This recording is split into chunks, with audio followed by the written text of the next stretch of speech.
Bonjour, bonjour. Nous voilà pour une nouvelle émission des Love Sisters. Et nous avons plusieurs invités qui sont charmants. On a parlé un peu avec eux. Et ils ont déconné un petit peu avec nous. Ils ont dit des secrets. Et on vous les dira tout à l'heure. Mais non, on va tout savoir. On va tout savoir. Tout ce qui s'est dit dans les coulisses. Et c'est grave. Je vous assure que c'est grave. Hein. Donc j'ai Myriam là, qui est à côté de moi. Elle va recevoir bonsoir Victoria. Victoria, bonjour. Bonjour à toutes et à tous. Salut chers invités, maintenant je vais vous faire découvrir quelqu'un de superbe. C'est une belle femme, c'est Victoria Jane Del Vecchio. C'est comme ça qu'il faut dire? Alors, c'est Victoria Jane, en fait, c'est mon nom d'artiste. Oui. Et mon vrai nom, c'est Polo Del Vecchio, en fait. Okay, voilà. Donc, c'est quand même plus simple de dire Victoria Jane. Oui, Victoria, ça me passe très bien. Enfin, quoi qu'il en soit, surtout que nos auditeurs puissent découvrir ce que tu fais. Donc, tu es chanteuse. C'est ça. Et on va faire simple. Comment tu es venue à la chanson? Alors, j'ai toujours adoré chanter depuis que je suis petite, depuis l'âge de 8-9 ans. Je pense en découvrant les karaokés. Et depuis, j'ai toujours dit à mes parents que je voulais devenir chanteuse. Et de fil en aiguille, avec le travail, avec un petit peu de chance et des castings, des auditions, ça a fini par marcher. Et tu n'as pas oublié aussi, le travail est quand même très, très important. Oui, le travail. Et comment tu travaillais justement pour te perfectionner ou pour en arriver à là où tu en es aujourd'hui? Mais on va commencer par le départ. J'ai pris pas mal de cours de chant. Et après, c'est vrai qu'en fait, là où on apprend peut-être le plus, en fait, c'est directement sur le terrain, donc sur scène. Sur scène, voilà. Oui, t'as combien d'années de scène? 6 ans. Eh oui, bravo, ouais. Très bien. Donc, tu vis de ça, tu vis de la chanson, et tu avais envie de t'exprimer déjà avant, parce que tu fais tes propres titres? Oui, j'ai commencé au confinement. Donc, comme quoi, ça a été bien bénéfique ce pour bon moi. Confinement, voilà, qui nous a tous fait plaisir. Je me souviens qu'à cette époque, on était tous à s'en plaindre, mais avec le recul, maintenant... Non, moi, ça va, ouais. Ça a été... donc oui, j'ai jamais vraiment composé étant plus jeune, parce que pour moi, il fallait avoir des notions de musique. Je voyais pas comment on pouvait écrire, en fait, sans connaître un petit peu ce domaine-là. Et c'est vrai que je m'y suis mise. J'ai commencé le piano et la guitare. Et avec mon chéri, on a commencé à créer nos propres morceaux pendant le confinement et de fil en aiguille. Ce que tu veux dire, c'est que même si tu ne connaissais pas la musique, tu étais mélodiste. Je l'ai plus découvert, on va dire. Oui, parce que tu l'étais par la chanson, parce que je veux dire, la voix est un instrument aussi à part entière. Mm-hmm. Il faut respecter que même si on a des fois la difficulté qu'on peut pas se rattraper à un instrument qui va nous donner la justesse, toi tu dois l'avoir dans la tête et dans le cœur pour l'interpréter. C'est gentil, je sais pas, mais j'espère. Je pense que voilà, surtout que tu es chanteuse professionnelle, donc je veux dire, si on va partir dans une mélodie et tu te perds un petit peu, l'instrumentiste, il sait à tel endroit, il y a la note qu'il recherche. La chanteuse, parce qu'on a plein de chanteurs, de musiciens ici sur ce plateau. Donc tu es chanteuse, musicienne, et les textes. Et les textes, c'est moi qui les ai faits. Voilà, c'est en anglais parce que j'ai des origines anglaises et que j'ai toujours. Raconte-nous tes origines. Alors tout simplement, ma mère est anglaise en fait. Alors malheureusement, elle ne m'a pas appris, mais je pense que c'est quand même dans les gènes parce que j'ai toujours aimé ça. J'ai fait des études dans l'anglais et en fait, quand je compose, ça vient naturellement en anglais. Je n'y arrive pas forcément en français parce que toute ma culture musicale se concentre autour des musiques anglaises et ça vient naturellement comme ça. Oui, parce que tu as une période, donc comme tu expliquais, tu as commencé par des reprises, tu as chanté, tu as interprété des reprises en anglais? Les deux. Alors, pour quand je travaille avec les diverses compagnies où je suis actuellement, je fais ce qu'on me demande, donc anglais, français principalement, oui, ça peut aller. Voilà, si tu as la facilité de chanter en anglais, ce qui n'est pas donné à tout le monde non plus, c'est un bon parcours aussi, une bonne école. Oui, et puis j'adore ça. Ça se fait beaucoup aussi, français-anglais. Hein. Pardon? Français-anglais, ça se fait beaucoup. Oui, ça se fait de plus en plus, oui. Maintenant, français-anglais, islam. Oui, mais après, moi, ça me vient plus naturellement en anglais. Peut-être le français me viendra après, hein, mais je sais pas. On verra. De toute façon, voilà, la vie, on sait jamais de quoi sera fait demain. Aujourd'hui, je pense que c'est le plus important et tu es ce que tu es aujourd'hui grâce à ce que tu as fait hier. Voilà, exactement. Voilà, un petit peu de philosophie entre, mais surtout garder la musique dans le cœur. Et donc, tu travailles comment? Tu travailles avec des musiciens qui te font ta musique, qui font des arrangements? Là, on parle que pour mes compos. Pour le travail, oui, on parle. D'accord. Oui, parce que ce qui m'intéresse, c'est Voilà. toi. Oui. Victoria Jane est une chanteuse-interprète et compositrice. On peut parler de ça qui est plus important que de parler de Gloria Gaynor ou de je ne sais qui. Ils ont réussi leur carrière. Oui. Mais toi, tu as toutes les chances de justement d'avancer dans la C'est tienne. gentil. Alors la question pour les musiciens. Donc, je travaille avec mon chéri qui est guitariste en fait, et c'est lui qui fait sur les bandes tous les instruments. Il joue aussi de la basse et après il fait tout en studio en fait. Avec des logiciels, Il oui, avec enregistre. Logic, tout ça. Voilà. Vous avez. Oui, ce genre-là, mais enfin du coup lui il est avec Logic, il me semble. Ah oui. Et donc, avec ce petit côté technique qu'on remet au point, tu as un home studio? Il en a un. Donc c'est quand même bien pratique. Donc ça permet Oui, c'est très pratique. de bien avancer sans avoir à débourser trop d'argent, ouais, parce que c'est vrai que ça peut vite revenir très cher. On peut faire du bon travail dans un home studio si tu as du bon matériel. Hein. Ah oui. Donc, je vais dire une chose, le studio, c'est très important pour le mix. Ah oui. Pour le mix. Oui, puis mais aussi, je pense voilà. pour les prises de voix, c'est plus Non, pratique. moi, je trouve que c'est beaucoup plus sympa un home studio parce que tu peux refaire, on parle de la même chose. reprendre, il y a une note qui te plaît pas, tu la refais, et là, tu as vraiment abouti, quoi. Par exemple, si tu es dans un studio, tu as 4 heures de studio à payer, et voilà, c'est pas 1 heure de plus. Et voilà, à justement. moins de trouver quelqu'un comme sympa, comme Nico, par exemple, qui est ingénieur du son de Love Sister. Donc ça, Lui, par contre, il va te faire cadeau d'une demi-heure, hein, tu vas aller une super petite parenthèse gentil. pour dire bonjour à toute l'équipe qui est technique qui est Voilà, derrière les bonjour, caméras. bonjour. Bonjour à tous les garçons qui nous permettent de réaliser cette émission. Oui, donc. Et il y a aussi Philippe Monnier, parce que je peux te dire qu'il C'est fait qui la- Philippe Monnier? Eh ben, il fait la gueule quand Non, on parle pas de lui. Philippe Monnier est notre directeur Caméraman. cadreur, donc voilà. Depuis tout le temps chez Love Sisters. Il mange des bananes. Alors je Il y a sais un pas grand tout ce travail qu'il derrière. mange. Un grand Mais travail. si C'est je du puis- potassium. Hein. La banane, c'est du potassium. Il en faut. Magnésium aussi.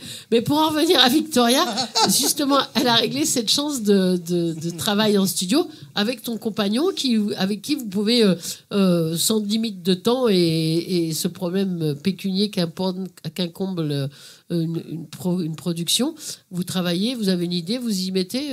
C'est ça, en fait, ça peut être lui comme moi. Là, pour le coup, le premier single, c'est lui qui m'a envoyé la bande instru sur laquelle il avait bossé. Et il m'a dit, je sais pas quoi en faire, si ça t'intéresse. Et de là, en fait, j'ai dit, mais c'est super.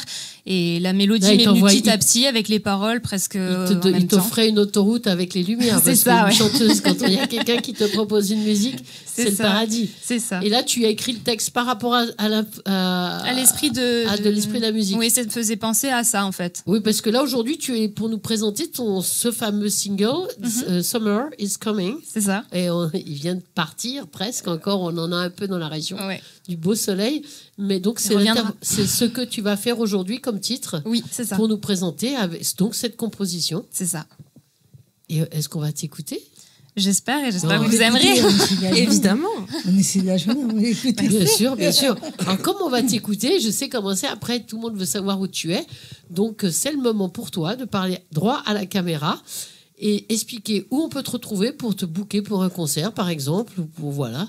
Donc, à toi. Alors, on peut me retrouver sur les réseaux sociaux. Donc, sur Facebook, ça sera sur le compte Victoria Polo Del Vecchio. Il y a aussi une page Victoria Jane Singer, ainsi que sur Instagram avec un compte qui s'appelle Victoria Jane Singer également. Voilà. T'as un site, tu l'as dit, hein, Un site? Internet. Non. Non, Non. Instagram, Non, que les réseaux sociaux. réseaux sociaux. Mais par contre, on peut te retrouver ton TikTok, t'as pas TikTok? Je m'en sers. Je l'ai, mais je m'en suis pas encore servi. Ça va venir. Ça va venir. Ben, moi non plus. Ah, voilà. Merci du soutien. Non, par contre, voilà, j'espère que vous allez apprécier ce que vous entendez parce que ça nous donne un relent de romantisme et de tout ce qu'on a pu vivre cet été. Enfin, j'espère que c'était votre cas. Hein. Bah écoute, pour Et- moi, c'est le passé, donc... Mais non, mais l'été vient d'arriver, mais le romantisme, il n'y a pas de passé. C'est toujours... toute l'année le romantisme. C'est- Le Ouais, soleil, mais il est là l'été, il y a toute un truc l'année. en plus. Et là, donc, maintenant, on va écouter Summer is Coming. Eh ben, avec grand plaisir. Merci tout à toi. l'heure. Merci.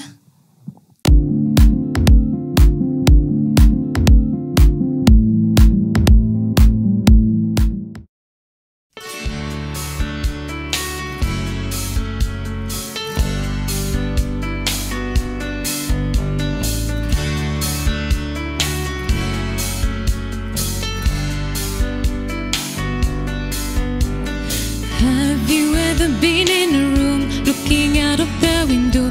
The wind blows and the trees follow. You don't listen what it said, you just think about it.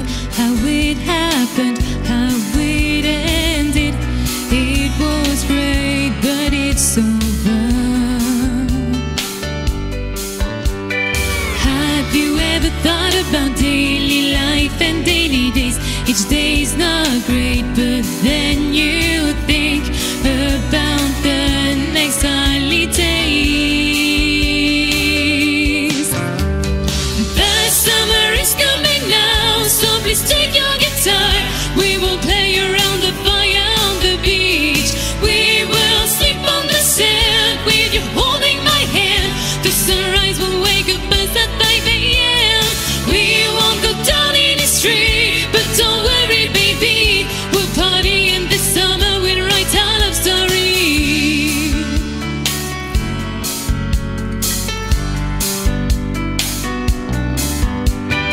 Have you ever been in your room wondering why you were there on this planet, in this city? So many things around you, and you know you are lucky, but they are nothing compared to all these old memories.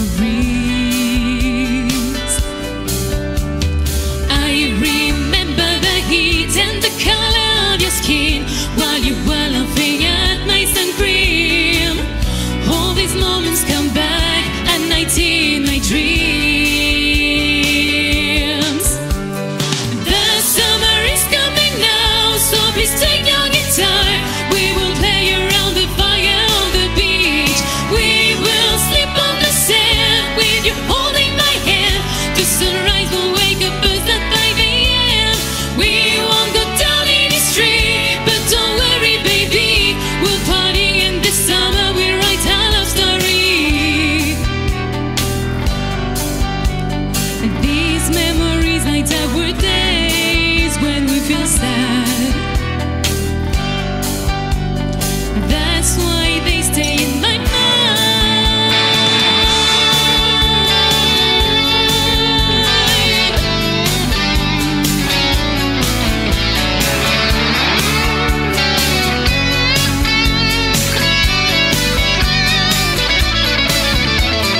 The summer is coming now, so please take your guitar.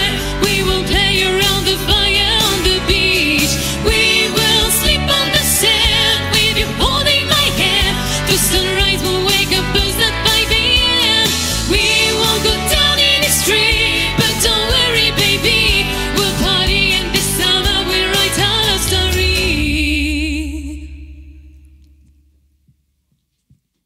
Nous allons maintenant. C'est une toute nouvelle. Ça va faire la deuxième fois qu'elle est là, hein, je crois. Hein. Bah oui. Hein. Et donc, on s'entend très bien. Bon, d'abord, elle a tenté sa chance pendant 6 mois. Et après, on a eu pitié d'elle. Alors, on a fait une réunion et on a dit allez, Soraya, on te prend, ma chérie. On te prend pour la vie. Elle a dit OK. Et là, Non, sister. c'est Love Sister. Love Sister. Elle est devenue Love Sister Soraya. Et elle nous reçoit Laure Le Gall. Bonsoir à tous, bonsoir. Bonsoir, Bonsoir. Laure. Comment vas-tu? Bah merci de m'accueillir. On est très heureux de t'accueillir. De vous, pas elle. Hein, Mais on est quand même heureux que tu sois là. Merci. On est 3 à t'accueillir. Hein. C'est pour ça que j'ai dit merci de m'accueillir.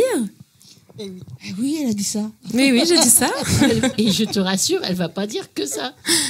Mais non. Alors, tu as plusieurs casquettes.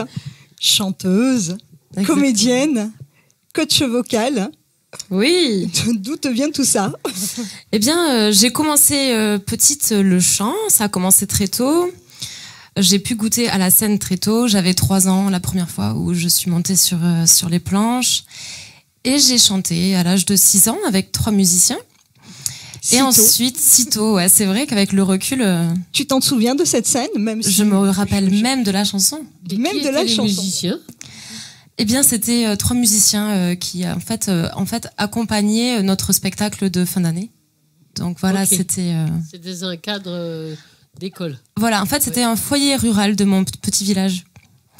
Et donc après ça s'en est suivi des cours de chant, des années de cours de chant. J'ai fait mes études et après mes études, je suis partie à l'âge de 20 ans à Paris faire une école de comédie musicale. Ah oui, et c'est pas n'importe quelle école. Non, l'ICOM. Donc c'est vrai que là, c'était 2 superbes années où le chant, la danse et le théâtre étaient mêlés.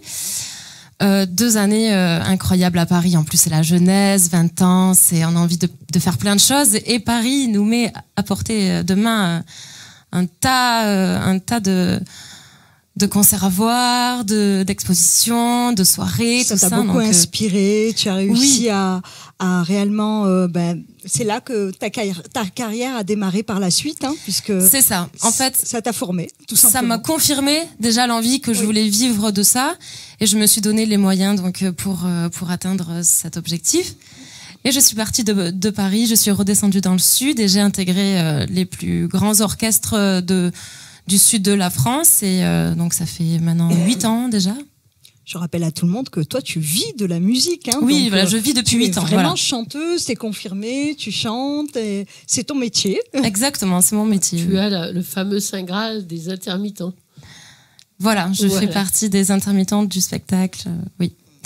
Et donc voilà, chanteuse depuis 8-9 ans maintenant. Et le confinement aussi pour moi a changé les perspectives de mon avenir. Et je me suis dit, pourquoi pas me lancer dans la comédie, ça m'a toujours plu. Et donc voilà, donc j'avais du temps, j'avais des contrats à trouver surtout aussi. Et donc j'ai postulé à plein de castings dans la comédie et ça a plutôt bien fonctionné. Voilà, j'ai participé à plusieurs publicités qui ont été diffusées sur la télé, sur Internet. Et j'ai participé aussi à quelques courts-métrages. Est-ce qu'on te demandait de chanter par moment ? Alors, j'ai pas eu l'opportunité encore de mêler dans un film ou un projet le chant et la comédie. Mais en tout cas, c'est un plus qu'on peut pas renier. Et ça, j'ai hâte.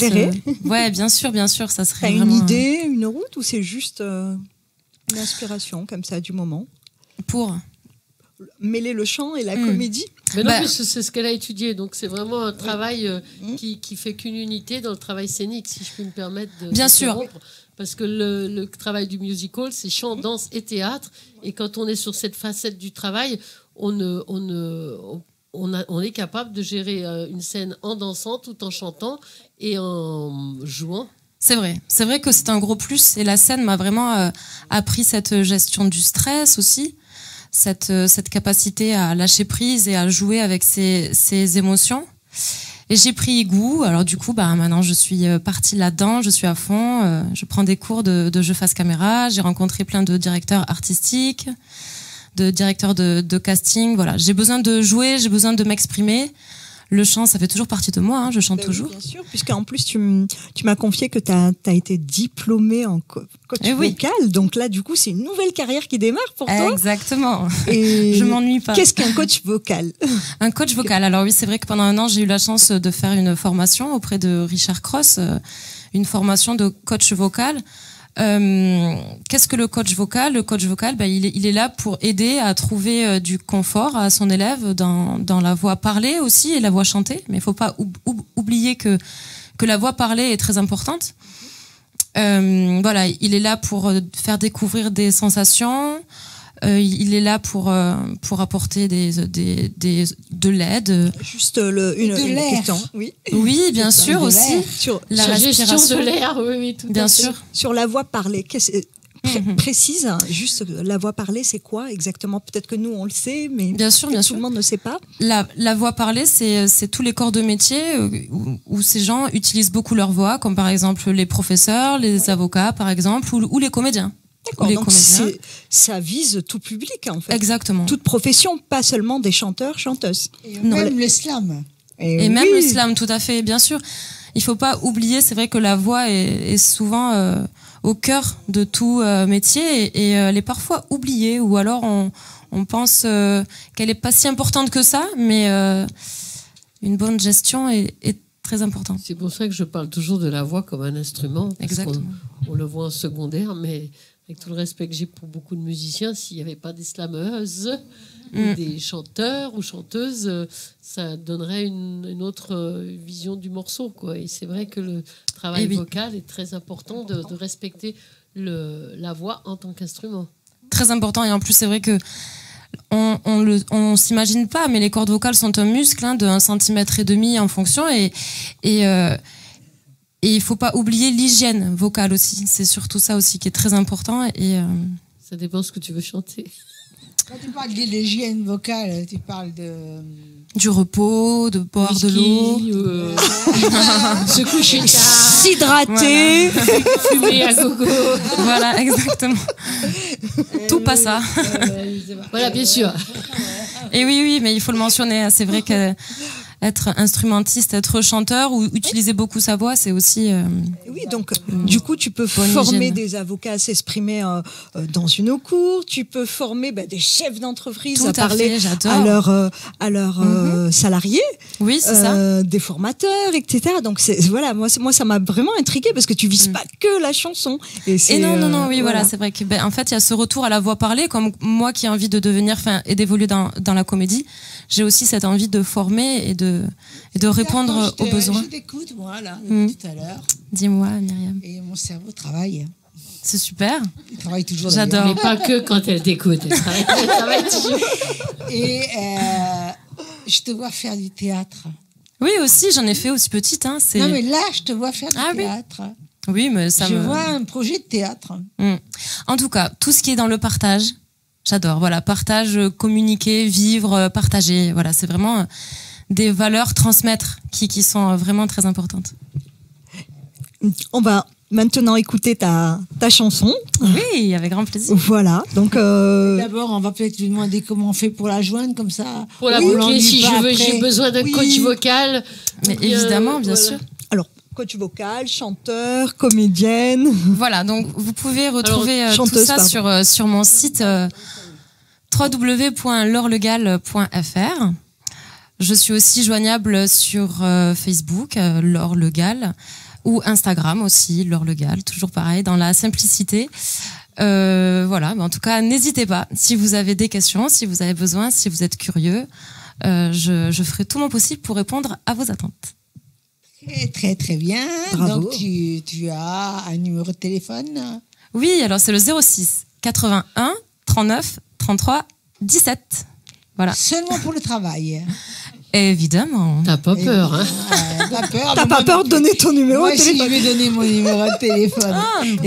04 67 04 53 22. Vous pouvez m'appeler. Je la placerai aussi. Avec le répondeur Love Sister. Non, il y a toute une équipe de secrétaires derrière, donc je me fais... On écoute ta chanson. C'est parti.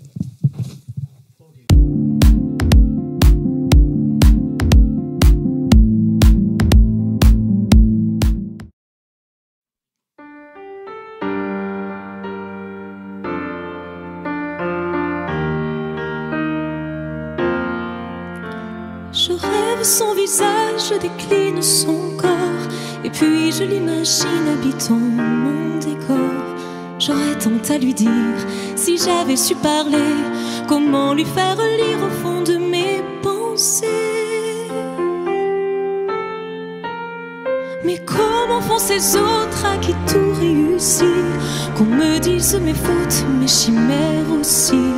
Moi j'offrirais mon âme, mon cœur et tout mon temps, mais j'ai beau tout donner, tout n'est pas suffisant.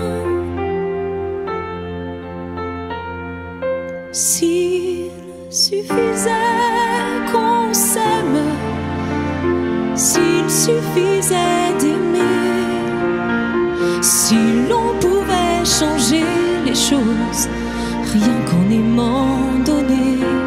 S'il suffisait qu'on s'aime, s'il suffisait d'aimer, je ferais de ce rêve monde une éternité.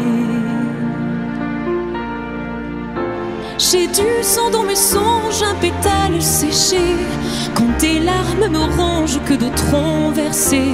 Ma vie n'est pas étanche, mon île est sous le vent. Les portes laissent entrer les cris, même en fermant.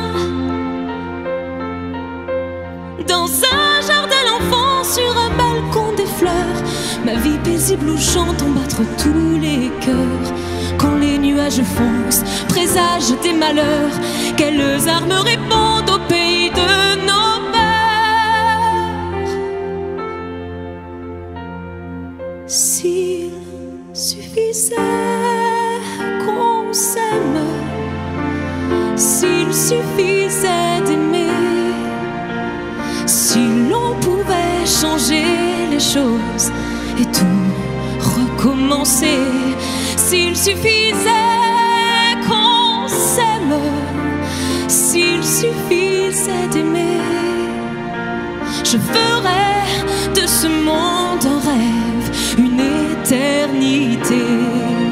S'il suffisait qu'on s'aime, s'il suffisait d'aimer, si l'on pouvait changer les choses et tout recommencer, s'il suffisait qu'on s'aime, s'il suffisait d'aimer, nous ferions de ce rêve un monde.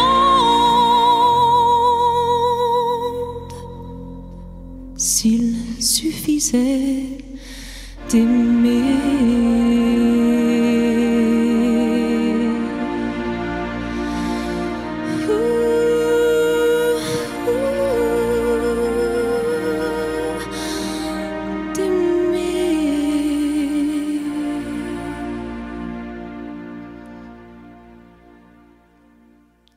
Je vais aller m'habiller et nous allons recevoir le docteur Love Sister. C'est pas la peine de faire la gueule, Philippe Monnier. Non, je plaisante. Et je vais présenter le docteur Love Sister. Avec une rubrique Love de folie. De folie qui est très spéciale. C'est toujours spécial. Donc, à de suite. On va changer? On y va. En route. Allez. En route. En route.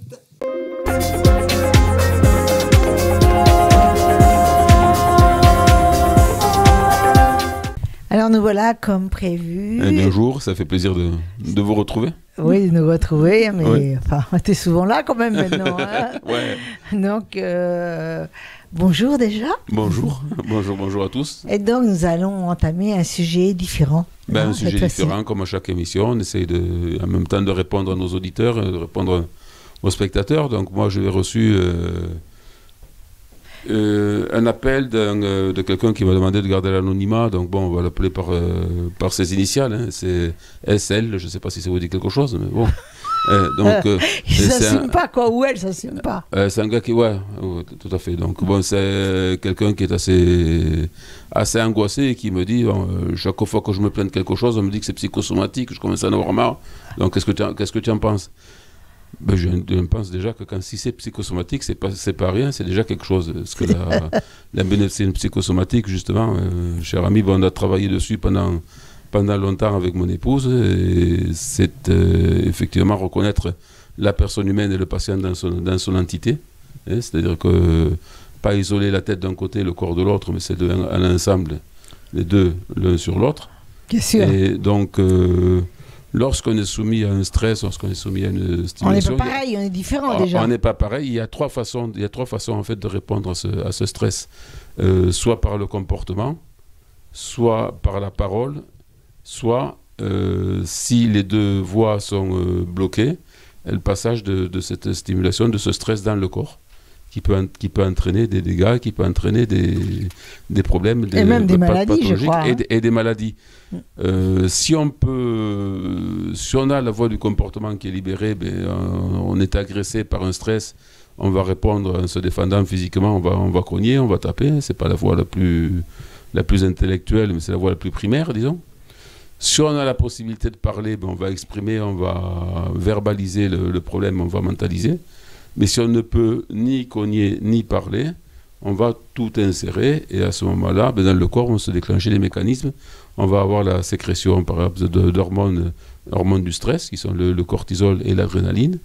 Et ces hormones ont sur le corps des effets spécifiques, par exemple au niveau de la tension artérielle, par exemple au niveau de la régulation du sucre, qui vont faire qu'on va avoir des hypertensions, on peut avoir des diabètes qui vont se développer. Et ça, ce sont les plus simples, mais tout un tas d'autres maladies. L'avantage de la médecine psychosomatique, c'est que tout est quantifiable dedans, en fait. Si tu veux, quand tu as un stress, si tu sécrètes des hormones de type adrénaline ou cortisol, si tu fais une prise de sang, tu peux les doser. D'accord. Mais comment se fait-il que le diabète peut venir par une... Ce sont des hormones qui ont des effets sur l'organisme, des effets, par exemple, au niveau de la tension artérielle, en faisant monter la tension artérielle, des effets au niveau du sucre, en faisant sécréter du sucre et en augmentant le taux du sucre dans le sang. Le taux du sucre dans le sang va être augmenté pour pouvoir répondre à un stress. Mais il y a un rapport, il y a deux phénomènes dans le sang du sucre. Il y a les sucres lents aussi qui peuvent réagir. Ça, c'est au niveau de l'ingestion, c'est au niveau de l'assimilation, au niveau de l'alimentation. D'accord. En fait. Voilà. Mais les taux de sucre dans le sang... Ça n'a rien à voir avec... Ça n'a rien à voir. Là, on passe au niveau du métabolisme proprement dit. D'accord. Et on va avoir une élévation du taux de glycémie dans le sang par l'intermédiaire. Tout est dosable, en fait. On va avoir le stress, on va avoir le dosage de ces hormones, on peut doser le sucre ou prendre la tension artérielle, voir que tout est corrélé. Et à contrario, si on intervient sur le stress en faisant une analyse, une psychanalyse ou de la relaxation par exemple, on va voir le taux de ces hormones baisser, on va voir le taux de sucre par exemple baisser et on va pouvoir mesurer une tension artérielle qui va être abaissée également. D'accord. Voilà. Mais malgré tout, moi, c'est la personne aussi m'a écrit, mais je ne pense pas que ce soit la même personne. Elle a un souci, comme tu disais si bien, c'est complètement différent. Le sucre lent qui se digère, en gros, qui ne se digère pas, non ? Alors ça, c'est un problème d'assimilation du sucre et un problème... Et là, qu'est-ce qu'il y a à faire ? Pas grand-chose, un régime ? On peut travailler par un régime, mais si on a par exemple un taux d'assimilation du sucre qui est mal équilibré à cause de certaines hormones, on peut, en travaillant sur le psychisme, améliorer le rendement, améliorer le taux de ces hormones et avoir un meilleur équilibre au niveau de et d'ailleurs, je crois qu'on appelle l'indice de Homa. L'indice de Homa, par exemple. D'accord. Je trouve qu'on ne fait pas assez souvent d'examens à ce sujet-là. Quand même. Il y a plein de choses pour lesquelles on ne fait pas suffisamment d'examens, effectivement. Ouais. Et donc, on a malheureusement certaines limites, y compris au niveau financier, au niveau budgétaire, au niveau de la santé, comme tu le sais. D'accord. D'accord, je comprends. Voilà, mais écoute, je crois que pour une première émission de relance, c'est pas mal. De relance. Donc on vous dit à très bientôt. À très bientôt, au revoir. C'est à mon tour et j'ai le plaisir de recevoir un invité charmant, Johan. Johan, bonjour. Hello. Il est très charmant, ton invité. Merci beaucoup. Bonsoir, gentil. Il a l'air de connaître un rayon sur l'esthétique. J'ai eu l'impression tout à l'heure qu'il... Ah oui, c'est vrai que je suis souvent entouré de danseuses qui se maquillent, tout ça. Donc, mais je crois qu'il ne sait pas mettre les fossiles.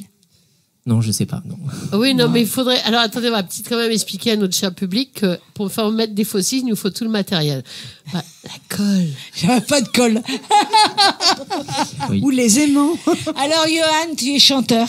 Oui, c'est ça. T'es pas placeur de fossiles. T'es pas placeur. Pas encore. Écoutez, j'ai pas la formation. Voilà. Mais tu as de très beaux cheveux. Merci. Et donc, tu ressembles étrangement à ta mère. Voilà. Hein. Cette famille. Cette famille, hein. Ouais, cette famille, elle a des beaux yeux, elle aussi. J'aime bien ses yeux à elle. La ressemblance est frappante. Hein. Ah, merci. Même regard, même on regard. va faire un petit coucou à la caméra, tous les deux. Ils vont faire un coucou à la caméra. Et puis, on va vous annoncer depuis... La bouche. Voilà, qu'on a vraiment... tu es chanteur, mais tu es aussi acteur. Un petit peu à côté. Voilà, autant que moi, et on vous a bien eu, parce que... On s'est vu tout à l'heure. Non, il y a un jeu... Si quelqu'un découvre que c'est le vrai fils de Myriam, si quelqu'un découvre que c'est pas le fils de Myriam, il y aura à la clé un livre Corps de flamme offert par Love Sisters. Donc, ce que nous demandons beau donc, pour challenge. te prouver notre lien de famille, mais tu l'as dit que c'était mon fils, maintenant c'est trop simple, quoi. Écoutez, trouvez-nous l'acte de naissance. Alors, tu connais pas les bons menteurs, toi, hein? Justement, je voudrais que vous sachiez dans quelle ville j'ai accouché. Alors, elle a accouché à Angers. Mais non, mais dis pas tout. Tu dis pas où t'es né, hein. Tu dis pas, voilà. D'accord. Elle a accouché à Angers. C'était terrible pour elle. Pourquoi t'étais là? Ou alors peut-être que tu as pu commencer à Angers et finir dans une autre ville, on ne sait pas. On sait pas. On essaie de vous embrouiller. Non, Johan, je voudrais savoir quelles sont tes influences musicales déjà. Très important. Ça. Alors, mes influences, ça a été pas mal la variété. Quand j'étais enfant, j'adorais les chanteurs à voix, tout ça. Tu connais ton nombre d'octaves? Alors, là, si on parle musique, nombre d'octaves, on va dire que chacun, en général, on a à peu près chacun 3 octaves, à peu près, si on compte la voix parlée, la voix de tête. Oh, là, tu vas loin quand même. Voilà, avec la voix de tête. Tu vas loin, là. Hein. Parce que moi, si je parlerais technique, on va dire ma voix parlée ou poitrine, j'en aurais 2. Voilà. Il peut aussi même parler, on peut avoir un bel octave. Oui. Enfin, après, c'est vrai que ça dépend des techniques de chant qu'on prend. Moi, j'en ai pris le chanteur moderne. Et on peut appeler la voix parlée, la voix oui, ça n'a rien à voir. Oui, et je pense que t'as monté maximum, c'est 3. On peut tous en avoir 3, parfois 4. Moi, j'avoue que j'ai pas compté parce qu'après, il faudrait que je regarde sur le piano. Quels sont tes chanteurs de prédilection? 4, c'est énorme hein, quand même. Hein. Je suis désolée 4, c'est énorme. Après, il faut pouvoir les utiliser, quoi. Des fois, par exemple, Maria Carré, elle va dire qu'elle en a 5. Et Maria Carré, elle a la voix de sifflet, ce qu'on voilà, appelle. C'est ça. C'est des suraigus. Que tout le monde n'a pas, ouais. Évidemment. Et il faut pouvoir s'en servir, ouais. Oui, il faut rêver. Mais quelles sont tes chanteuses de prédilection? Alors moi, chanteuses ou chanteurs? Quand j'étais plus petit, j'ai beaucoup aimé Lara Fabian. Lara Fabian, Céline Dion, tout ça. Hélène Ségara, voilà, des chanteuses d'émotion. Voilà, ça j'ai beaucoup aimé. Et après, j'ai écouté de tout, bien sûr, des classiques, Charles Aznavour, Edith Piaf. Aujourd'hui, toujours classique ou toujours alors moi, j'ai commencé par le lyrique quand j'étais ado. Et après, quand j'ai vu qu'il y avait des gens qui en vivaient par des reprises, j'ai passé des auditions et aujourd'hui, voilà, c'est mon métier en tant que chanteur, donc je peux chanter un petit peu de tout, mais pas mal de la variété. Donc, comédie musicale, variété, orchestre. Comme Laure, j'ai fait des orchestres, voilà. Et tu es auteur-compositeur? Et voilà, en fait, moi, j'ai commencé quand j'étais ado, j'avais des mélodies, comme toi, Victoria. Moi, un peu plus tard, mais oui. Voilà. J'avais des mélodies comme toi, en fait. Il n'y a pas d'âge, mais le travail. Oui, l'essentiel, c'est de les avoir. Et ce que je trouvais... C'est ça. Et ce que je trouvais magique, c'est que j'étais pas encore musicien, mais j'avais des airs qui me venaient. Les paroles venaient par la suite. Et c'était ma manière à moi de m'exprimer dans la vie. J'étais assez réservé. Et c'était une manière d'évacuer un sentiment que j'ai toujours gardé. Et donc, par la suite, j'ai appris le piano. J'ai fait une licence de musicologie pour pouvoir connaître un petit peu tout ça. Et du coup, maintenant, je réalise mes musiques tout seul, quoi. Donc, tu as un studio, toi aussi? Voilà. Un petit home studio, ouais. Mais un studio, ça veut rien dire, ça, parce que si t'as le bon matériel, c'est un studio. Oui, en fait, j'ai un petit coin qui est insonorisé pour la voix, avec tous les logiciels qu'il faut, le matériel, et c'est pas mal, ouais. Donc, tu connais la Valonne? Moi, je travaille sur Cubase. Oui, Cubase, c'est un logiciel. Oui. Est-ce que tu connais la Valonne? Non. Tu connais la Valonne? Non. C'est géant. C'est quoi? La Valonne, c'est un... Nico pourrait nous le dire, c'est un compresseur. Hein. C'est un compresseur de voix, mais extraordinaire. Hein. Extraordinaire. D'accord. Donc, il serait mieux parler de moi. Moi, j'essaie d'en profiter. C'est pas le reste. Voilà, donc, je voudrais aussi savoir, par exemple, toi qui es coach, on va poser une question très rapide puisque c'est Johan qui est l'invité. Pourquoi une personne chante faux? C'est très intéressant. Alors en fait, il faut savoir qu'on reproduit ce qu'on entend et on peut entendre, enfin on peut reproduire voilà ce qu'on entend. Alors il peut des fois quand on est petit, l'oreille elle se met en place petit donc et elle s'éduque petit. Soit nos parents chantent faux et donc on entend des choses fausses. Et du coup, après, on peut pas reproduire des choses justes, puis vu qu'on a toujours entendu des choses fausses. Donc voilà, en fait, c'est une rééducation de l'oreille pour pouvoir après chanter juste. Est-ce que la possibilité de la rééducation de l'oreille est possible? Oui. Bon, est-ce que, dernière phrase, parce qu'après je prends Johan, est-ce que lorsque un être humain, homme ou femme, a été frappé énormément à la tête, ça peut avoir une désorientation des cristaux et de tout ça de l'oreille, et que c'est impossible de chanter vrai?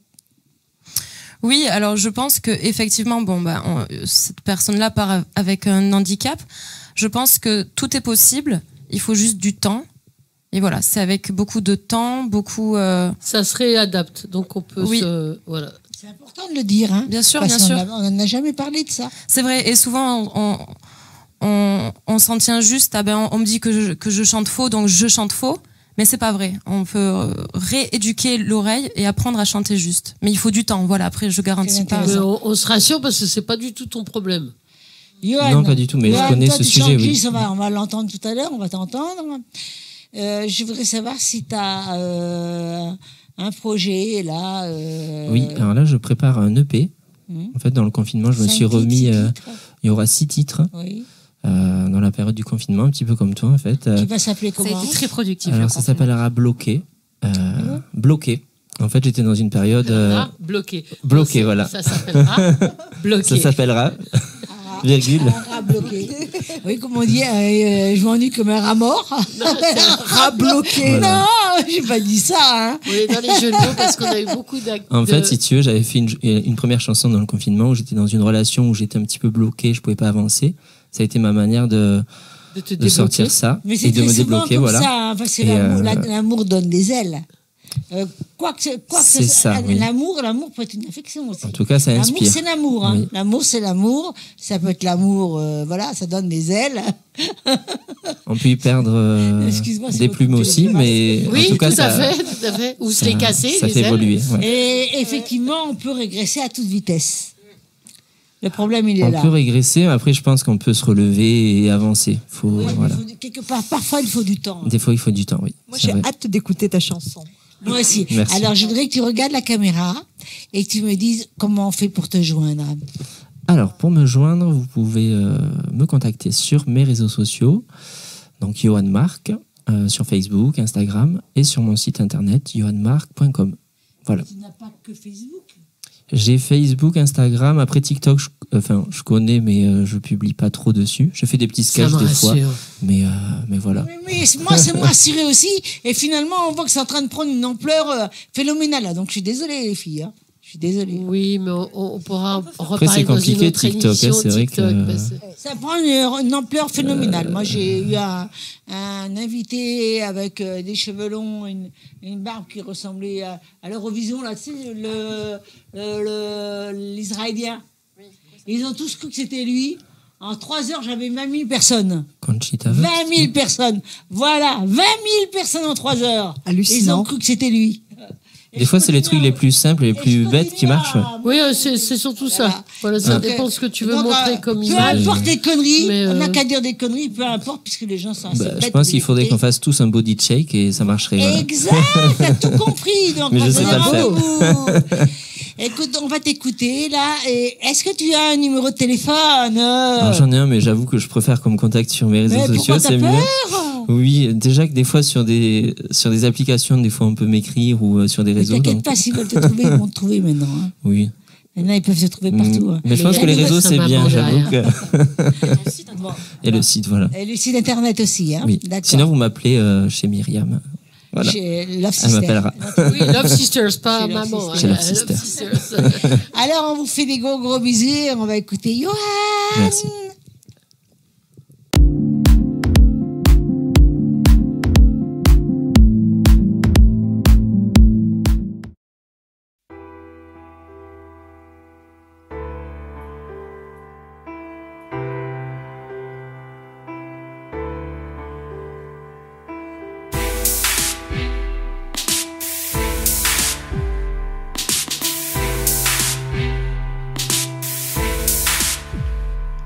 Je ne sais plus comment faire.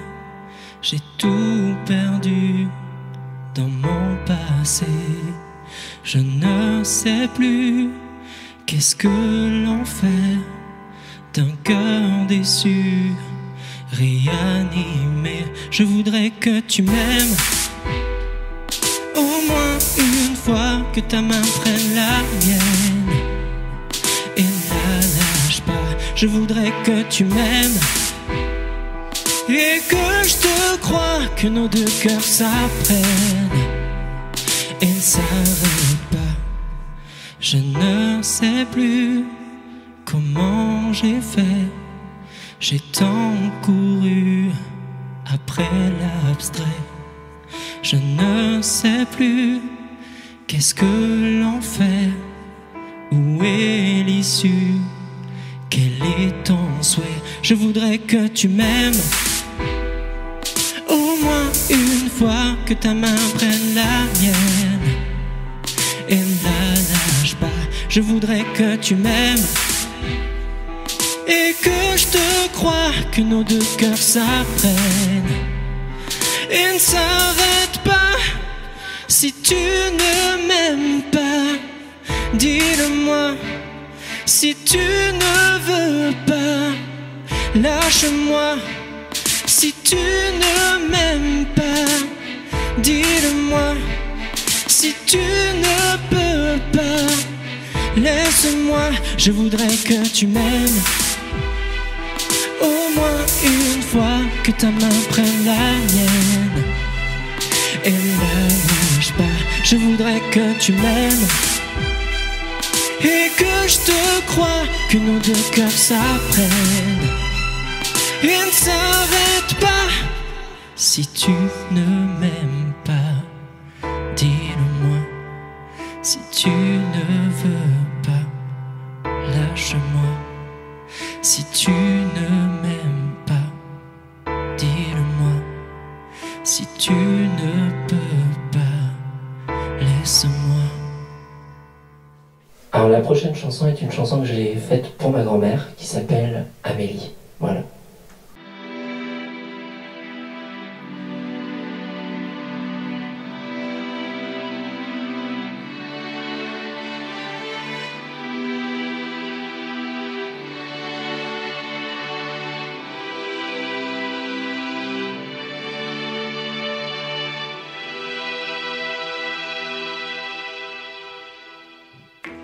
Amélie est partie ce matin,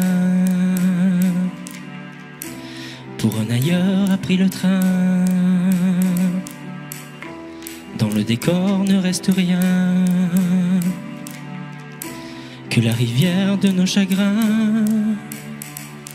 Je ne te vois plus, mais dans ma mémoire je te vois. Je ne te sens plus, mais dans mon cœur ton amour bat. Je ne t'entends plus, mais dans ma tête ta voix est là. Je ne te sens plus, mais dans mon cœur tu resteras. Merci, Amélie. Merci, mamie. Merci, Amélie. Merci, mamie. De son amour on s'en souvient. Il a guidé nos lendemains. Autour elle aura fait le bien, illuminant notre chemin. Je ne te vois plus, mais dans ma mémoire je te vois. Je ne te sens plus, mais dans mon cœur ton amour bat. Je ne t'entends plus, mais dans ma tête ta voix est là. Je ne te sens plus, mais dans mon cœur tu resteras.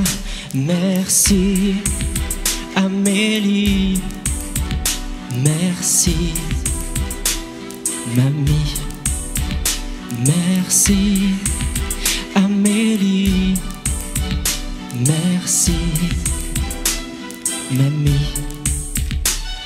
Je ne te vois plus, mais dans ma mémoire je te vois. Je ne te sens plus, mais dans mon cœur ton amour bat. Je ne t'entends plus, mais dans ma tête ta voix est là. je ne te sens plus, mais dans mon cœur tu resteras. Merci Amélie, merci mamie, merci Amélie, merci mamie. Amélie est partie ce matin, laissant derrière des orphelins.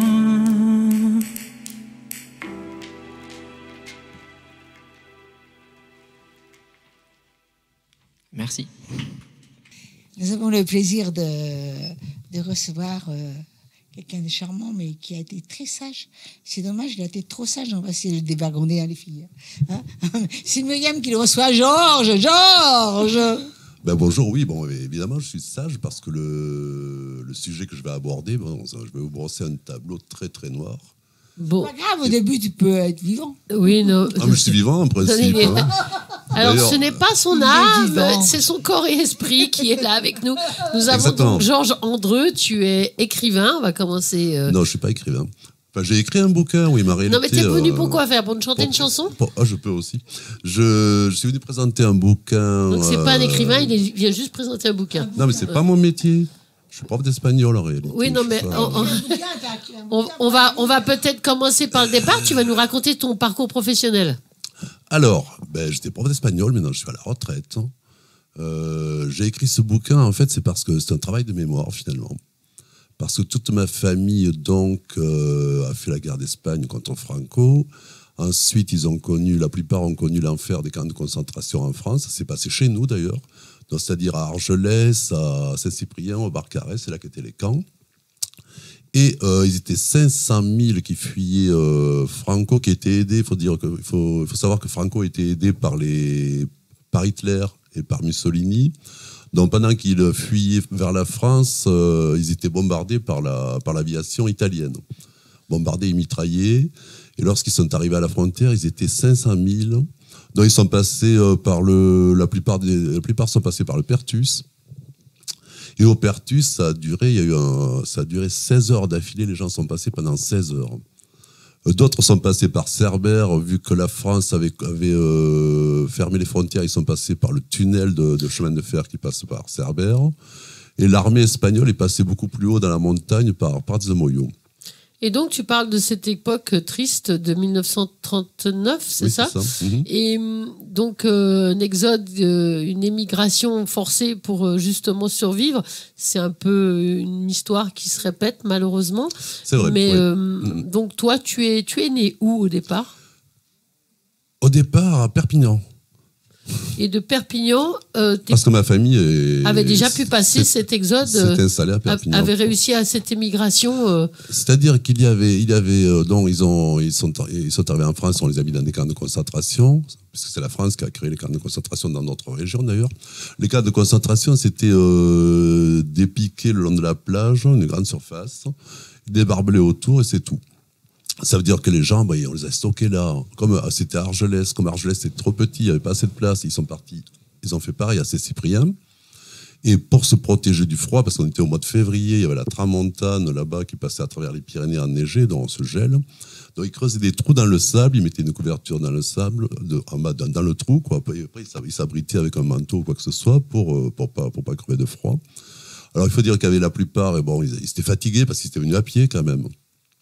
Donc, ils étaient fatigués, ils avaient faim, il y avait des blessés parmi eux, et en l'espace... il y a eu 10 000 morts lors de Oui, parce qu'en fait, lorsqu'ils sont arrivés en France, qui est quand même le pays des droits de l'homme, la volonté de la France était de s'en débarrasser pour ne pas être désagréable à Franco, puisque Franco, c'était l'allié d'Hitler, et que Hitler faisait à cette époque-là la course à l'armement. Oui, puis on est en 1939, donc... La France avait peur, ça c'est certain. Donc, ils voulaient pas. On a toujours peur, hein. Oui, toujours. Et en fait, ce qui s'est passé, c'est que déjà, ils ont tout fait pour s'en débarrasser, quoi. Donc, effectivement, il y a eu 10 000 morts dans les 2 premiers mois, morts de faim, morts de froid, morts de maladies, parce que les maladies provenaient du fait qu'ils avaient installé des pompes manuelles sur la plage. Or, sur la plage, l'eau, elle est saumâtre, elle n'est pas bonne du tout. Donc, ça leur a donné des dysenteries. Ils ont tous été victimes de dysenterie. Alors là, on s'enchaîne dans un truc sans fin, c'est-à-dire qu'ils faisaient leurs besoins au bord de l'eau. Dans leurs besoins au bord de l'eau, ça s'imbibait dans la nappe phréatique et l'eau était de plus en plus pourrie. Bon, là, ça a déclenché des maladies infâmes, quoi.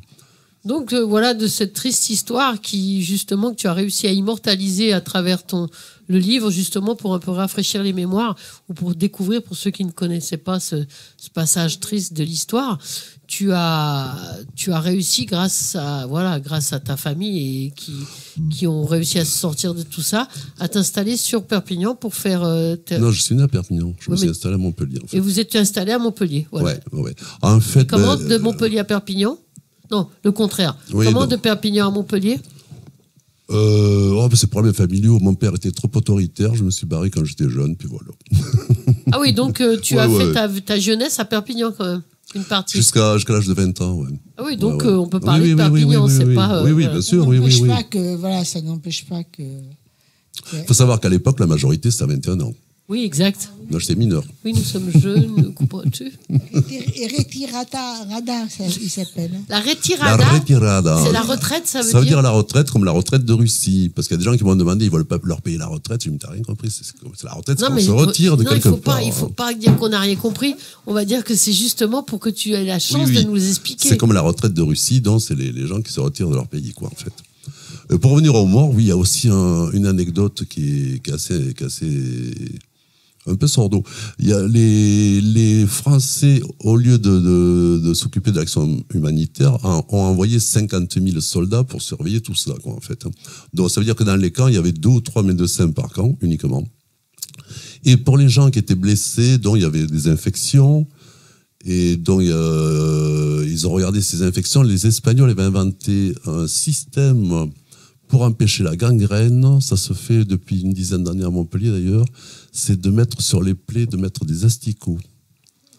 Parce que les asticots mangent la chair pourrie, mais ne touchent pas à la chair saine. Alors, quand les Français ont vu ça, ils ont dit, mais c'est dégueulasse. Alors, ils ont amputé tout le monde, alors les gens, ils protestaient, mais non, il ne faut pas toucher à ça. Ils ont amputé des bras, des jambes. Et lorsqu'il y a eu une association humanitaire qui a visité pour la première fois le camp d'Argelès, elle a été stupéfaite de voir autant de gens qui avaient des jambes amputées, des bras amputés. Ils ont dit, on n'avait jamais vu autant d'amputés. Ils faisaient que ça dans les camps. Tous ceux qui avaient des blessures, ils coupaient les bras ou les jambes. Le livre, on peut le retrouver où ? Alors, le livre, on peut le commander par Facebook. Sinon, je fais parfois des dédicaces, des séances de dédicaces un peu partout dans la région. Je fais des interventions aussi dans les collèges, dans les lycées, parce qu'on me demande, parce qu'actuellement, surtout actuellement, parce qu'il y a évidemment il y a les problèmes avec l'Ukraine, et effectivement on s'aperçoit que c'est un peu le même cas de figure, sauf que les Ukrainiens on les accueille bien, alors que les Espagnols on voulait s'en débarrasser. Enfin, il y a quand même beaucoup plus d'aide. Il y a quand même beaucoup plus d'aide en Ukraine qu'il y a eu... Oui, c'est vrai. Donc, il ne faut pas se cacher la vérité. On est à 2000 km. Oui, les Espagnols, on est quand même en Occitanie. On a quand même la trouille au ventre, 2 minutes pour être balayé. Donc, il y a une grande lâcheté aussi. Hein. Oui, puis les armes ne sont pas les mêmes qu'à l'époque. Oui, avec les armes actuelles, c'est vrai que c'est pas... Dans 2 minutes 30, on peut mourir tous. Oui, c'est pas le kilométrage qui importe. Il y a une lâcheté épouvantable. Nous sommes des lâches, point à la ligne, et c'est pas la petite France qui va sauver l'Ukraine. C'est certainement pas la petite France qui va sauver l'Ukraine. Il faut savoir également que, alors que la guerre d'Espagne n'était pas terminée, le consul de Franco est venu s'installer au consulat de Perpignan, donc, et qu'il a été accueilli à bras ouverts au mois de février, alors que la guerre se termine en avril. Entre-temps, il y a également un monsieur qui est nommé ambassadeur auprès de Franco, ambassadeur de France auprès de Franco, qui s'appelle Pétain. Parce que Pétain et Franco étaient bien copains, parce qu'ils étaient tous les deux étaient en Afrique du Nord. Franco s'occupait des Marocains et Pétain s'occupait de l'Algérie française. Quoi qu'il en soit, ils étaient bien copains d'ailleurs. Les guerres ont toujours été atroces, quels que soient les noms, quelles que soient les époques, quels que soient les territoires. Là, il y a eu des guerres épouvantables. Souris Victoria, je sais que oui, c'est vrai que c'est pas très gai. C'est vrai qu'il y a eu des guerres épouvantables et c'est vrai qu'on parle que de certains sujets et on oublie volontairement les autres sujets. Et donc ça me dégoûte un petit peu. Voilà. Alors justement, C'est un peu écœuré. oui, c'est vrai, parce que ce thème-là a été totalement occulté. Il faut savoir que les premiers chars qui sont entrés dans Paris pour faire prisonnier von Choltitz, le gouverneur de Paris, c'était des chars espagnols et c'était des équipages espagnols qui avaient fait le Tchad sous la division Leclerc, qui ont fait le débarquement. Et Leclerc a dit au capitaine de drone, bon, vu que tu as la meilleure compagnie, la plus compétente, c'est eux qui vont rentrer les premiers dans Paris. Donc on appelait ça la 9e compagnie, tout le monde l'appelait la Nueve. Et les chars s'appelaient Belchite, Teruel, Ebro, Don Quichotte, etc., etc. C'est eux qui ont fait prisonnier von Choltitz. Ils étaient 250. Et leur objectif, ils ont fait le lendemain le défilé avec De Gaulle, c'est eux qui étaient derrière De Gaulle pour le protéger. Mais tu vas pas nous raconter tout le livre parce qu'il Non, faut mais quand attends. même que Oh, mais les gens non, aient mais la c'est- chance les gens de le découvrir. On a besoin de savoir. Ce qu'il faut savoir, c'est que pendant que je Paris... te prie de m'excuser, mais on est aussi limité en temps et l'histoire est longue. Donc si je te propose juste, avec beaucoup de respect pour ton 3 travail, secondes. c'est d'expliquer à la caméra où on peut retrouver ton livre. Voilà. voilà. Bien montrer le livre à la caméra. Mais montre-le bien à la caméra, s'il te plaît. Ah. Ouais, je disais donc, ces fameux combattants de la Nueve, eux, dès qu'ils ont terminé le défilé avec De Gaulle, ils sont partis sur Berlin, parce que leur objectif, c'était de tuer Hitler. Ça, c'était dans leur tête, ils avaient ça. Ben, c'est Donc, pas ils étaient réussi. 250. Quand ils sont arrivés à Berlin, ils étaient 16, parce qu'ils ont vraiment morflé. Et quand ils sont arrivés là-bas, Hitler venait de se suicider. Donc ça a été leur grosse C'est déception. pas une mauvaise chose. Hein. Mais non. Mais ils voulaient le tuer, eux, c'est eux qui voulaient le tuer. Et même si on l'a aidé à se suicider, c'est encore une Oui. meilleure Et dans chose. ton âme, tu te sens plus espagnol ou français? Bon. Oh, alors là, c'est la grosse question. Alors tu réfléchiras pour le Je prochain sais livre. plus trop. Je sais plus trop si je suis Bon, français ou où est-ce espagnol. qu'on peut le Ça trouver dépend. Où est-ce qu'on peut Oui, le voilà, trouver ton livre on le trouve où? Oui. À l'époque, il était chez Soram, il y en a presque plus. Donc, il y en a Et plus ça, faut d'ailleurs. expliquer ça à la caméra? Il y en a plus. Donc, vous pouvez les Il y en commander a plus. vous pouvez les commander sur Facebook. C'est Facebook, donc c'est au nom de Georges Andreu, et je vous l'envoie. D'accord. Est-ce que tu l'as en PDF? Non. Il faudra le faire. Hein. Non. Faudra. J'aime bien le papier, moi. Mais, Oui, mais toi, le- on parle des autres, on parle pas de toi. Donc voilà, comment on fait? Voilà. Mais Oui, merci mais- beaucoup, Georges, de Merci, nous avoir Georges. vraiment partagé, parce que c'est plus qu'une passion, puisque c'est aussi ton histoire, d'avoir réussi à travers justement ce petit temps qu'on peut te donner. Malheureusement, on peut pas tirer trop les interviews. Malheureusement. Ouais, mais c'est normal. Mais peut-être qu'on te reprendra justement pour terminer cette histoire. Ben, merci. Qui est intéressante. En tous les cas, je suis très contente qu'Hitler soit mort. Ouais, mais de toute façon, il n'aurait quand même pas tenu jusqu'au bout. Hein. On est en Ouais, 2022. mais avec un bonhomme pareil, on sait jamais. Hein.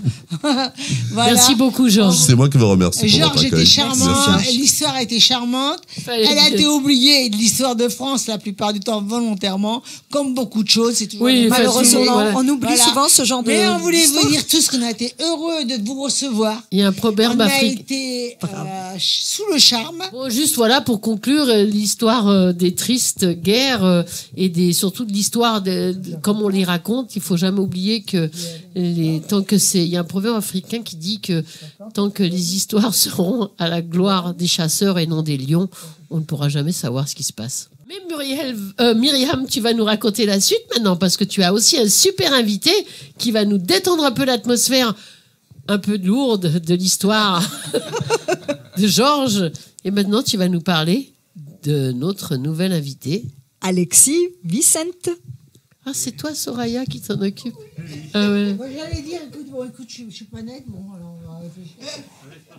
Alors, nous avons le plaisir de retrouver cette chère Soraya. Bonsoir. Qui nous présente Alexis. Bon. Et Alexis est un peintre. Peintre, sculpteur et dessinateur. Bonsoir, Wow. Alexis. Bonjour. Wouh. Un artiste. Un artiste. Un artiste. On change totalement de sujet. Voilà. Alors, toi, tu Donc, es. tu dessines. Je dessine, je fais de la sculpture, de la peinture. Je travaille avec plusieurs médiums sur Béziers. Tu as une particularité, si je puis dire, un handicap, mais c'est cet visuel. handicap-là qui te permet de voir ces choses-là. voilà. Explique-nous. Je suis né avec des forceps à la clinique S'il Pasteur. te plaît, excuse-moi, approche ton micro de Ah là. oui, excuse- Voilà. Je suis né à la clinique Pasteur de Pézenas. Ça, au moins, c'est une histoire qui commence. Voilà. Once Et- upon a time. Et, On se posait- Mais tu vas pas tout nous raconter les jours. Hein. non, et j'ai commencé mon histoire artistique en 2000. En 2000. Donc, tu as quitté la maternité. Non, j'ai fait quitter la maternité, je continue mon travail d'artiste, mais ça a commencé en 2000. Mais t'es pas né en 2000? Non, je suis né en 1974. Tu as commencé à dessiner donc dans les années 2000. Voilà. Et donc, pour en revenir rapidement sur ton handicap, en fait, pour expliquer aux gens quel est ton handicap, tu as la rétine de l'œil qui est un peu abîmée. Voilà. Je suis malvoyant. C'est ça. Et c'est ce qui te permet de... Et oui, on le voit absolument pas. Dans les malvoyants, on ne le voit pas. Et oui, j'ai des dixièmes en moins. Voilà. Et du coup, en fait, tu as une vision du monde différente. J'ai moins. Ouais. Mais après, voilà, je dessine un univers art brut. Un univers art brut. Art brut. Oui, tu vas nous expliquer. C'est l'arc inventé du Buffet, parce qu'il était aussi de ce monde. Et c'est, on peut dire, l'art des fous. Parlez dans votre micro, chers amis. Oui, c'est l'art des fous. L'art des fous, ça s'appelle. Qu'est-ce que, du coup, quelle est ta particularité? Moi, je dessine avec mes émotions. Et uniquement avec mes émotions. Et ça ne peut pas t'handicaper vraiment, 9 sur 10, tes yeux? Non, j'ai moins que 9 sur 10. T'as combien? Vers les 6. Vers 6. D'accord, beaucoup moins. Oui, ça va, oui, ça va. Non. T'es pas bonne. En fait, je vois bien quand c'est une je femme. peux me permettre, tu parles de tes émotions, donc on a la chance d'avoir tes œuvres sur le plateau. Voilà. Quelle est ton émotion, la première qui te... Moi, ça vient comme ça. Ça vient du ventre. Oui, mais voilà, le ventre. Ok, l'émotion maintenant. Décris-moi l'émotion. L'émotion, ça me vient à l'instinct. Oui, non, mais quelle émotion? Ça peut être la colère, la joie, la peur, la peur, l'empathie. Quand je dessine, je dessine et puis après ça vient comme ça. Hein. En fait, tu n'as pas de code. Hein, il n'a pas de code. Non, voilà, il n'y a pas de. Il n'a pas de code et justement, il a du mal à se retrouver. D'après ce que j'ai compris, parce que justement, selon toi, les autres peintres ont des codes, justement. Quand tu viens d'une école, c'est parce que c'est Alexis qui a parlé d'émotion. C'est pour ça que je me permets de demander quelle émotion. Quand tu viens d'une école d'art, on t'inculque une façon de peindre. Oui, mais tu peux être autodidacte, c'est ce que tu veux dire. Moi, je suis autodidacte. Voilà, mais par contre, tu as parlé de tes émotions. Ce qui m'intéresse, c'est de savoir l'émotion que tu ressens quand tu peins.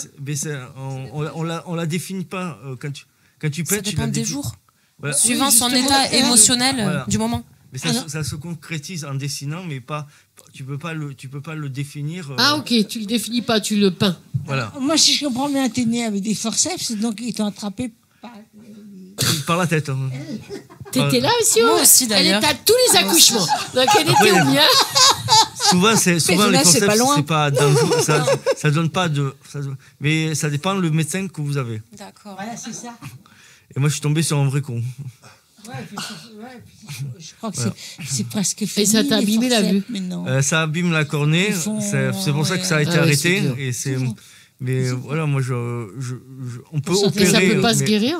Si, ça peut s'opérer, mais ça risque aussi des conséquences de cécité. Ah oui, donc c'est un risque déjà. Là, ça aurait été grave. Il faut aller voir un médecin très, très expérimenté.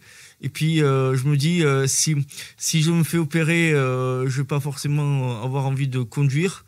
Et puis, je reste comme ça. Voilà. D'accord. Est-ce que, dernière question, pour revenir après à ta peinture avec Soraya, est-ce qu'il y a une possibilité d'opération? Oui, mais c'est tout. Il faut réfléchir quand tu veux. Si tu fais un œil par un œil. Non, c'est comme ça. Mais si tu te fais opérer, il faut voir si t'as besoin. Et moi, je me suis dit, ça te suffit, ta vue actuelle. Voilà, ça. Ouais. Voilà. Et puis rien ne dit que ça va changer ta façon peut-être de voir les choses, donc du coup de peindre. Ça peut changer. Hein. Ça peut changer. Oui. Oui. Mais peut-être que tu n'as pas envie de changer. J'ai eu une proposition par mon médecin ophtalmo parce qu'il m'a proposé d'aller voir un grand spécialiste qui opère ça, et puis j'ai réfléchi. Si je le fais, ça me servira pas forcément. Alors, je n'ai pas fait. Ta vision actuelle de la vie te suffit. Pour l'instant, voilà. Même de toute façon, il aurait fallu le faire assez tôt, non? Pas forcé, non. Non, pas forcé. non. Mais c'est un jeune homme. On me l'a fait, hein, on me l'a fait parce que on m'a changé, on m'a mis des implants. Je porte plus de lunettes, c'est le top. Parce qu'en fait, j'avais de la cataracte. Ma responsable m'a dit attendez, on va attendre un peu parce qu'il faut vraiment que ça arrive à saturation. Puis ils ouvrent l'œil, ça dure un quart d'heure. On n'est même pas anesthésié. Oui, parce que maintenant, ils enlèvent tout, ils mettent un implant à l'intérieur. Et c'est bon. Non, rien du tout. Et la semaine d'après, j'ai fait l'autre œil, puis c'est bon. Voilà, maintenant, il y a vraiment impressionnant. Une évolution. Pas mal. Mais j'avais la trouille. Mais non, même ça pas. reste les yeux quand même. Oui, mais la cornée, c'est comme un morceau de plastique. Hein, on l'ouvre, on fait ce qu'on veut. Mais avec la vue que j'ai, c'est impressionnant. Parle dans le micro, s'il te plaît. J'arrive bien à voir, à différencier. Non, mais reste au micro. J'arrive bien à différencier un homme et une femme. Tu as sorti des croquis. Est-ce que tu as fait un livre? Pour l'instant, c'est en cours, mais c'est pas évident. Est-ce que tu vas donner un nom à chaque ça s'appelle les personnages aux matières. D'accord. Et tout à l'heure, tu nous parlais de la sculpture. Oui, je fais de la sculpture. Sur quoi? Sur bois? Sur papier, matériaux recyclés et papier. D'accord. Et je cherche aussi à donner des cours. D'accord. C'est une bonne idée, ça. Hein. Ouais. Et tu fais quoi comme sculpture? En fait, je transforme la matière industrielle en matière noble. Génial. Avec du papier. Et tu exposes aussi? Oui, alors j'expose à Agde et à Béziers. Tu nous as envoyé des photos? J'ai envoyé des photos, mais peut-être pas des sculptures. Okay. Est-ce qu'il y a un site? Alors j'ai un site un peu vieux, Il n'a pas envoyé de sculpture uniquement. Est-ce que c'est possible d'envoyer des sculptures? Oui, je le ferai un peu après. En rentrant ce soir? Ouais. J'ai un site qui s'appelle Avicente Création avec un S. Tu peux regarder la caméra. Oui, ça s'appelle Avicente Création avec un S. .over-blog.com. Mais ça, c'est ton site internet. Ouais. Est-ce que tu as des réseaux? Oui, je suis sur Facebook, Instagram. À quel nom sur Facebook? Avec mon nom d'artiste Alexis Vicente. Alors. Et TikTok? TikTok, j'ai envoyé une vidéo, mais ça fait 2 personnes. C'est un début. Tu démarres. Arrête, tu démarres. Et il cherche aussi un atelier. Il cherche un atelier. Alors, il cherche un atelier. Oui. Il faut que vous sachiez qu'il cherche un atelier pas trop cher. De quelle taille? Et de quelle taille? Et puis de 100 mètres carrés. 100 mètres carrés? Ah, c'est beaucoup. Ah oui, c'est très grand. Oui. Mais tu fais les grandes œuvres? Il a besoin de place pour travailler. Ouais. Et cherche aussi une assistante sur sexy. Une assistante. Ça, je pense que ce sera beaucoup plus dur à trouver que l'atelier, mais je dis ça comme ça. Pour s'occuper de TikTok. Attends. Et tu cherches, mais tu habites où? J'habite à Béziers. Donc à Béziers, c'est déjà moins cher. C'est déjà plus accessible. C'est plus difficile à Béziers. C'est plus difficile. Ah ouais. C'est très difficile. Mais c'est bien parce que demande à la caméra pour qu'on puisse se dire au revoir quand tu cherches un atelier. Je cherche un atelier. Et que tu comptes payer. Oui. Ça, c'est important. Hein. Même un tableau. Comment Je dis même un tableau. Non, on paye avec, tu sais, de l'argent, des avec euros. des vrais sous. Non, Oui, je peux payer aussi un loyer. Tu veux bien payer un loyer, donc tu es sérieux, tu es honnête. Oui, voilà. Et vous avez tout compris, vous pouvez le joindre quand vous voulez. Il n'a pas donné son numéro de téléphone. Pas donné son numéro de téléphone. Mon numéro, c'est le 06 36 20 14 12. Voilà, vous pouvez l'appeler parce qu'il fait des beaux croquis, il fait des belles sculptures. Il cherche 100 mètres carrés à Béziers, si possible. Béziers parce que c'est pas trop moins cher qu'ailleurs. Et c'est moins cher qu'Agde. Voilà. Ce fut un plaisir de te recevoir. Nous allons revoir encore à nouveau tes dessins, tes sculptures, et nous avons été heureux de vous recevoir tous. Oui, merci à toutes et à tous. Et merci à toute l'équipe technique qui nous supporte depuis des années. Ouais, voilà, on fait de plus en plus de bêtises et on s'en fiche. On vous dit tous bye bye. À bientôt.